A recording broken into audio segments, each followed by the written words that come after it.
हमारे भारतीय जनता पार्टी के प्रदेश के जुझारू और कर्मठ अध्यक्ष श्री नलिन कटील जी, हमारे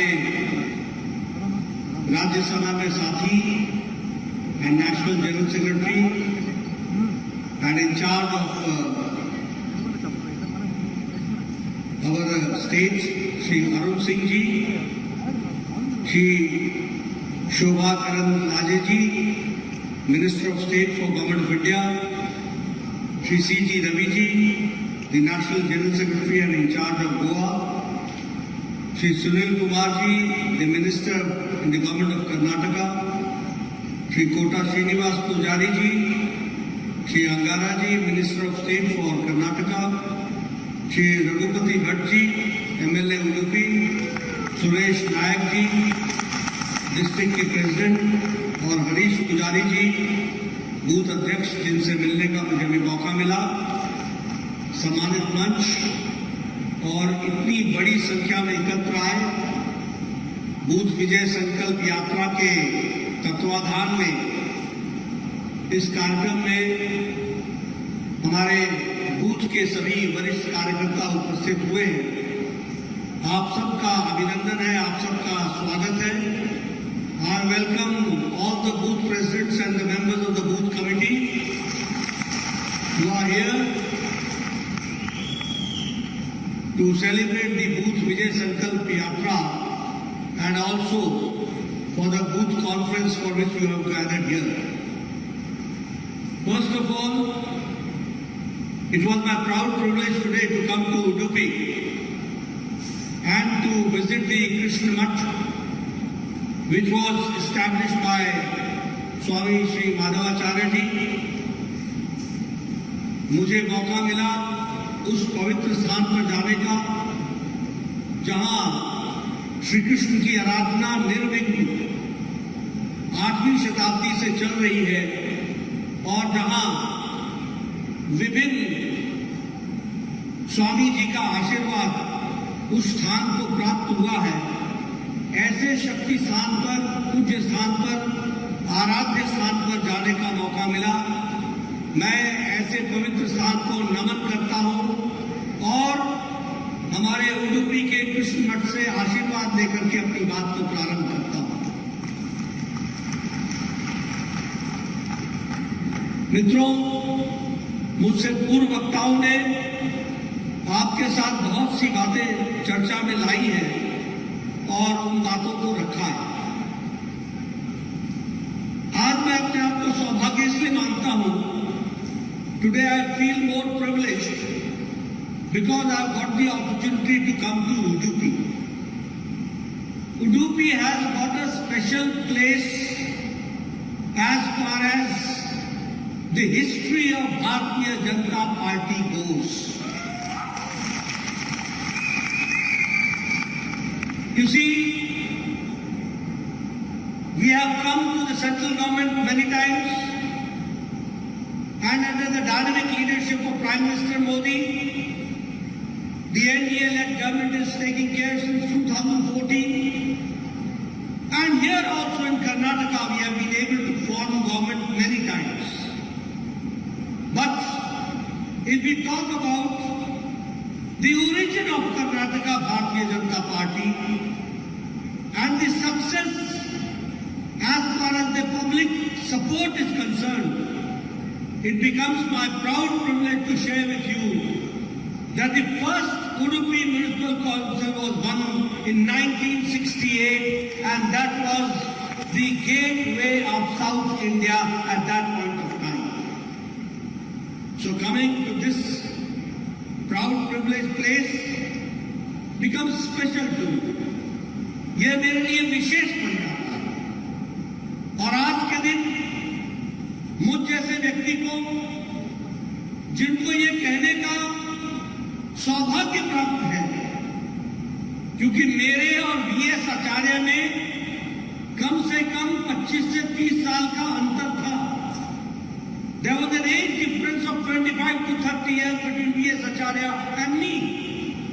But I can say with proud privilege that I happened to be his friend and worked together as a colleague when he was here coaching Shimoga, and later on he became the minister in the Karnataka government. At that point of time, I was the All India President of Bharatiya Janata Youth Wing, and I had happened the opportunity to come to Karnataka many times. And always I got the able guidance of V.S. Acharya ji, a clean politician, humble by nature, and committed, hardcore committed to the cause of the people that we remember V.S. Acharya. And BJP has gone a long way from 1983 to 2023. We can say a long way Bharatiya Janata Party has gone. We have remained in opposition for many times. We had sometimes 10 MLAs, sometimes 14 MLAs. But slowly and steadily we could take, and today we can say in 2023 that we are the party in the governance and taking care of Karnataka and moving forward. मैं एक बात और भी आपको कहना चाहता हूं. Language is my hurdle. भाषा मेरे लिए प्रॉब्लम है. I can't speak Kannada, but I try to speak in English and in Hindi only to make you explain. Hindi. मैं आपको एक बात बताना चाहता हूं. यहां जितने लोग बैठे और मीडिया के लोगों को भी मैं विशेष बात बताना चाहता हूं कि हम सब लोग बहुत भाग्यशाली हैं. We are the privileged ones that we are कि हम भारतीय जनता पार्टी के कार्यकर्ता बनने का हमें सौभाग्य मिला है. ये हमारे लिए भाग्यशाली है.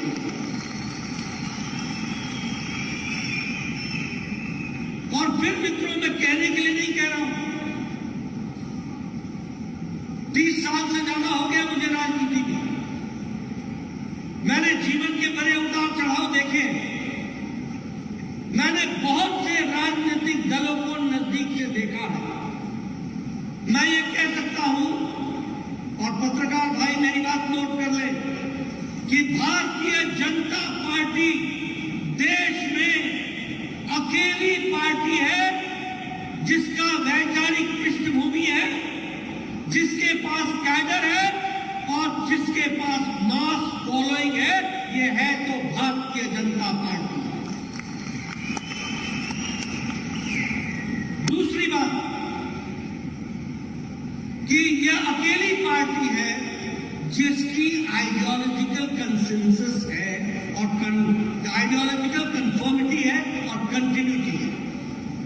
हमारा विचार जो 1952 में श्यामा प्रसाद मुखर्जी ने रखा था, उसी विचार को लड़ते हुए 2019 के 6 अगस्त को मोदी जी ने धारा 370 को धाराशाही किया. ये ताकत थी तो भारतीय जनता पार्टी की वैचारिक ताकत. कोई भी राजनीतिक दल इतने लंबे समय में एक विचारधारा के साथ जुड़ा हुआ नहीं रहा. ये अकेली भारतीय जनता पार्टी है जो वैचारिक पार्टी है, जिसके पास आप जैसा कैडर है और जिसके पास मास फॉलोइंग है. यह है तो भारतीय जनता पार्टी है. दूसरी बात, आजकल सारी पार्टियां ये परिवार की पार्टियां हो गई. They are all family parties, they are all dynastic parties. Name any party, आप एक नाम लो, वो परिवार की पार्टी निकलेगी. कांग्रेस पार्टी भी परिवार से बाहर नहीं है. मां, बेटा, बेटी सब वर्किंग कमेटी में. ये सब परिवार की पार्टियां हैं. समाजवादी पार्टी परिवार की पार्टी, राष्ट्रीय जनता दल परिवार की पार्टी, शिवसेना उद्धव ठाकरे परिवार की पार्टी, ममता परिवार की पार्टी, बीजू एक व्यक्ति की पार्टी, वाईएसआरसीपी परिवार की पार्टी, तेलंगाना एमपी परिवार की पार्टी, AIDMK परिवार की party, all parties are family parties. It is only Bharatiya Janata Party which is a party with an ideology, which has got a mass following and which has got a cadre like you, that we have to understand. इसलिए सारी पार्टियां परिवार की party है और हमारी party party ही परिवार है, पार्टी ही परिवार है, ये हमको समझना चाहिए। मित्रों, आप सब लोग चुनाव में जा रहे हैं। मैं आप लोगों के साथ एक बात जरूर कहना चाहूंगा कि आज जब आप चुनाव में जा रहे हो तो आप ये फक्र से कह सकते हो कि हमारी पार्टी ये अकेली पार्टी है जो प्रोएक्टिव है, प्रो रिस्पॉन्सिव है और लोगों के दुख दर्द के साथ जुड़ी हुई पार्टी है, तो वो अकेली भारतीय जनता पार्टी। मित्रों, कोविड हुआ, आपको मालूम है कोविड में आज वैक्सीनेशन अमेरिका में 76% हुआ है, यूरोप में 67% हुआ, चाइना का मालूम नहीं कि कितना परसेंट हुआ, लेकिन हम यहां जरूर कह सकते हैं कि कोविड मैनेजमेंट में मोदी जी के नेतृत्व में 100% वैक्सीनेशन डबल डोज भारत की जनता पर लगा है और वह भी फ्री ऑफ कॉस्ट लगा, फ्री ऑफ कॉस्ट। ये समझ में आता है कि कोविड मैनेजमेंट भारत का is the fastest and the largest vaccination program. 220 crore double dose with booster dose ये लगा है, तो भारत में लगा है, इसको हमको समझना चाहिए। This is a proactive move. अगर मैं बात करूं यूक्रेन वॉर की, अगर मैं बात करूं तो अफगानिस्तान पर जो एक्सट्रीमिस्ट का अटैक हुआ उसकी बात करूं, आप कोई भी बात करेंगे तो मैं गौरव के साथ कह सकता हूं कि भारत अकेला देश है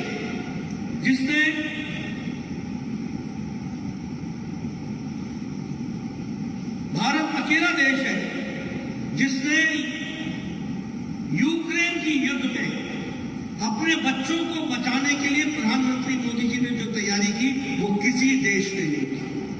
क्या मैं सही बोल रहा हूं? क्या मैं सही बोल रहा हूं? आप बताइए, किसी देश ने यूक्रेन युद्ध में अपने बच्चों को लाने का प्रयास किया क्या? अमेरिका ने किया, ऑस्ट्रेलिया ने किया, इंग्लैंड ने किया, यूरोप ने किया, बांग्लादेश ने किया, पाकिस्तान ने किया, श्रीलंका ने किया। किस देश ने किया? किसी भी देश ने नहीं किया। लेकिन प्रधानमंत्री मोदी जी ने एक समय में पुतिन से बातचीत की, एक समय में ज़ेलेंस्की से बातचीत की, युद्ध को रुकवाया और 22,500 बच्चे सुरक्षित भारत पहुंचाए। ये भारत ने किया, इसको भी हमने किया। और कर्नाटक के भी मुझे संख्या नहीं मालूम, लेकिन कम से कम 5-7 हजार बच्चे हमारे यहां से भी गए।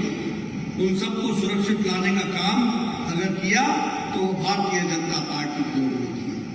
मित्रों, आज आप सब लोगों को फख्र होना चाहिए।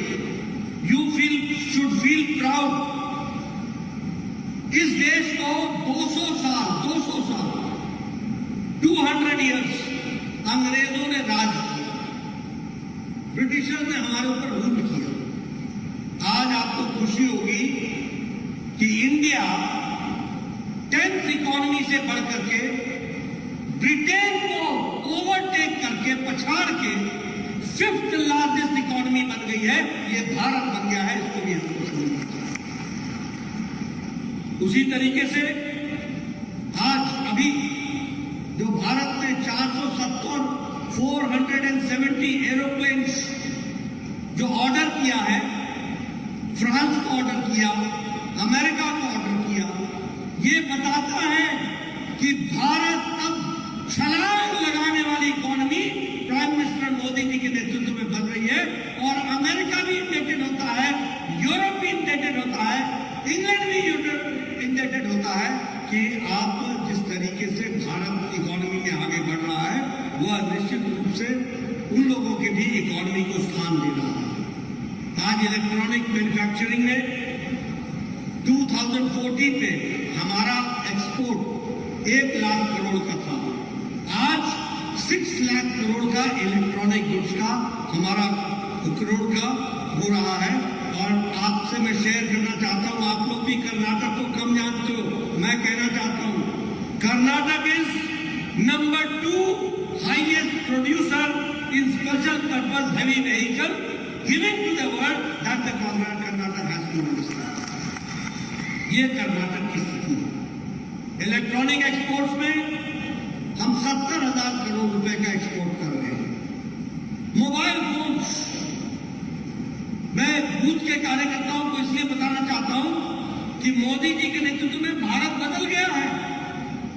इन 2014 में जब मोदी जी आए थे तो भारत 92% 92% मोबाइल भारत बाहर से लेता था, 92%।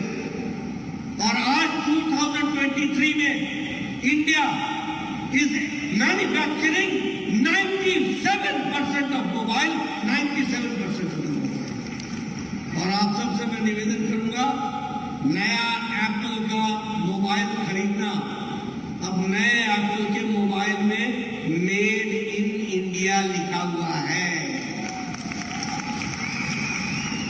So India is manufacturing 97% of mobile.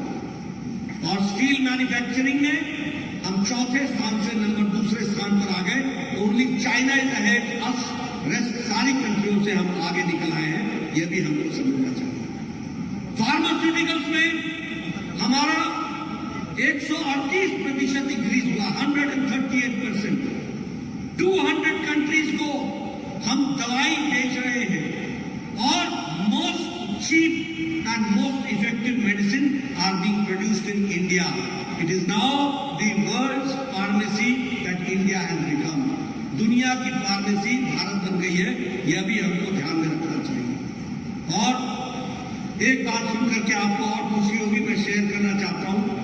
जब मैं छोटा होता था तो always used to say that this is American car, this is Japanese car, this is Toyota, this is Datsun। कहते थे कि नहीं कहते थे? आपने भी सुना होगा टोयोटा, डैटसन, जापानीज गाड़ियां।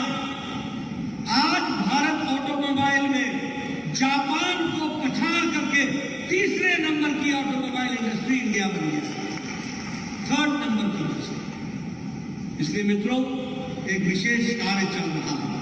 और जब मैं कर्नाटक में आया हूं तो आपको बधाई देना चाहता हूं कि 6 फरवरी को प्रधानमंत्री जी ने HAL में हेलीकॉप्टर फैक्ट्री जो है वो टुमकुरू में उसको स्थापित किया। इसके लिए मैं आपको बधाई देता हूं।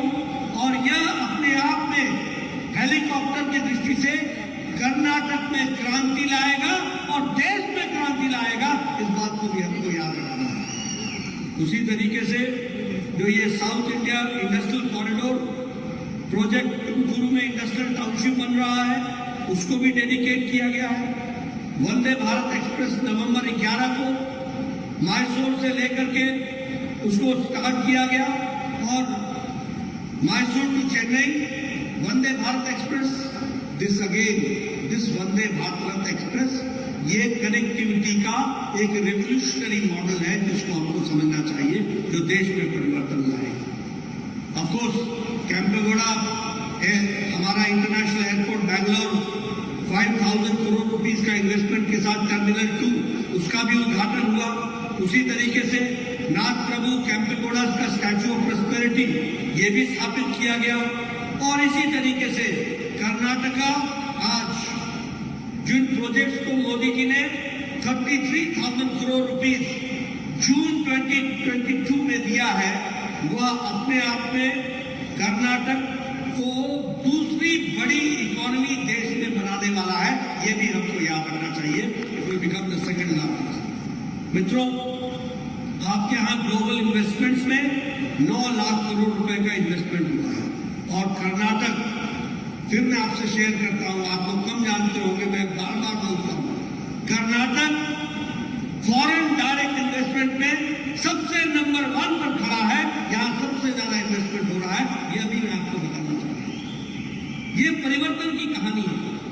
स्पेस सेक्टर में कर्नाटका का शेयर 25% है। जो स्पेस का जो सेक्टर है 25% the share is of Karnataka, that we have to understand. 75% of the defense aircraft are being built in Karnataka. 75%. You can understand the role of Karnataka today. And 100% railway का, Konkan railway का electrification हो गया है। इसको भी आपको ध्यान में रखना चाहिए और आगे बढ़ाना चाहिए। मित्रों, बहुत सी चीजें हुई। एससी का रिजर्वेशन 15 से 17% कर दिया गया। एसटी का रिजर्वेशन 3 से 7% बढ़ा दिया गया है। और उसी तरीके से चीफ मिनिस्टर रायता विद्या निधि के तहत 440 crores are being spent and the fishermen has been also included। और उसी तरीके से हमारे लिंगायत कम्युनिटी के लिए जो गवर्नमेंट का लिस्ट है उसमें 2D में उनको इंक्लूड किया गया है और वोकालिंगर्स को 2C रिजर्वेशन कैटेगरी में डाला गया है। इसलिए सबका साथ, सबका विकास, सबका विश्वास, सबका प्रयास, इस मंत्र को बोमई साहब ने लेटर और स्क्रिप्ट में पूरा किया है और यह भी आपको कर्नाटक की जनता को बताना चाहिए। मित्रों, in the last 9 years with the effort of and the leadership of Prime Minister Modi ji or with the efforts of Yediyurappa ji and Bommai ji, Karnataka के गांव, गरीब, वंचित, पीड़ित, शोषित, दलित, महिला, युवा, किसान, सबके एम्पावरमेंट का काम हुआ है। तो वह एनडीए की सरकार में और यहाँ बोमई साहब की सरकार में हुआ है। That we have to understand. और इसको जब मैं कहता हूं तो आज मैं आपसे शेयर करना चाहूंगा। 2 ही 3 स्कीम्स की चर्चा करूंगा। I am not going to discuss with you many schemes. लेकिन प्रधानमंत्री गरीब कल्याण अन्न योजना, आपको लगता होगा हाँ ये योजना है, इस योजना का लाभ हो रहा है। लाभ क्या हो रहा है सुन लीजिए। 100 साल पहले कोरोना जैसी जो महामारी आई थी भारत में, बीमारी से ज्यादा लोग भूखमरी से मर गए थे। People died more because of hunger than because of the disease.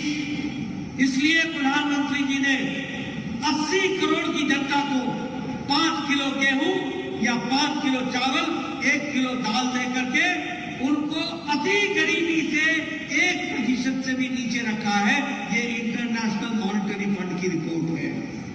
That today India अति गरीबी में, एक्सट्रीम पॉवर्टी में लेस देन 1% आ गया है बिकॉज ऑफ प्रधानमंत्री गरीब कल्याण अन्न योजना। अब भारत में कोई भी मोदी जी के राज में भूखा नहीं सोता है। This is empowerment and this we have to understand. और मैं चाहूंगा हमारे बूथ के अध्यक्ष लोगों को बताएं कि how empowerment is done on the poor people, that we have to understand. और उसी तरीके से प्रधानमंत्री आवास योजना, आपको जानकर के खुशी होगी कि लगभग 3 करोड़ 50 लाख मकान बने। 3 करोड़ 50 लाख मकान। मैं नलिन जी को बताना चाहूंगा कि Nalin ji, I was MLA in 1993। I was MLA in 1993। That time Congress का शासन था। मेरा BDO, block development officer, he used to come to me. वो मेरे पास आता था और कहता था नड्डा जी एक आपको खुशखबरी सुनानी है। मैं बोलता था सुनाओ। तो वो हमको बोलता था कि आपको 2 पंचायत में 1 घर इंदिरा आवास योजना में मिला। इन 2 panchayat which means approximately some 500 to 700 houses, you have got 1 house to be given to Indira Awas योजना। और मैं सोचता था कि मैं कैसे बांटूंगा, किसको दूंगा। आज मोदी जी ने 3 करोड़ 50 लाख पक्के मकान बना करके आपको और कर्नाटक की जनता को दिया है और 9 लाख मकान कर्नाटक में बने हैं। इसको भी आपको याद रखना चाहिए। 2 कमरों का मकान, साथ में रसोई घर, साथ में बाथरूम और साथ में गैस का कनेक्शन। और साथ में पानी का कनेक्शन, ये काम प्रधानमंत्री मोदी जी ने किया है। और यह गरीब का एम्पावरमेंट है, ये पुअर का एम्पावरमेंट है, ये गरीब व्यक्ति को सशक्तिकरण करने की योजना है। इसको भी हमको याद रखनी चाहिए। और इसी तरीके से अगर हम देखें, इसमें से हुआ क्या है, स्लम्स का रिडक्शन हो रहा है, वाटर सप्लाईज के कारण सैनिटेशन बढ़ रहा है। और इसी तरीके से कोशिश है कि हम इकोनॉमी को बूस्ट करें और उसको हम आगे बढ़ाएं। मित्रों, उज्ज्वला योजना, उजाला योजना, सौभाग्य योजना, स्वच्छता अभियान, इज्जत घर, टॉयलेट्स, ये सब चीजों ने गरीब आदमी को एम्पावरमेंट करने का काम किया है। इसको भी हमको समझना चाहिए। मित्रों, मैं आपको ज्यादा समय आपका नहीं लूंगा, सिर्फ आपसे ये निवेदन करने आया हूं, go to the grass root, जमीन पर बूथ के अंतिम व्यक्ति तक जाइए, इन सारी बातों को बताइए। यू आर पॉलिटिकल लीडर्स, आप राजनीतिक नेता हैं, आपको एजेंडा सेट करना है, आपको बताना है कि किस तरीके से कर्नाटक में इंफ्रास्ट्रक्चर कनेक्टिविटी की दृष्टि से काम हो रहा है। और सर्विस के भाव से, संतुलन के भाव से सभी लोगों को साथ लेकर के, चलने की तमन्ना लेकर के कार्यकर्ता आगे बढ़ेंगे, तो मुझे पूरा विश्वास है कि आप पूरी ताकत से इन विषयों को पूरा कर सकेंगे और भारतीय जनता पार्टी को जमीनी स्तर पर मजबूती पहुंचाएंगे। आपने मेरी बात सुनी, आपका बहुत बहुत धन्यवाद। आप इन बातों को लेकर के आगे बढ़े। जय भारत, जय कर्नाटक।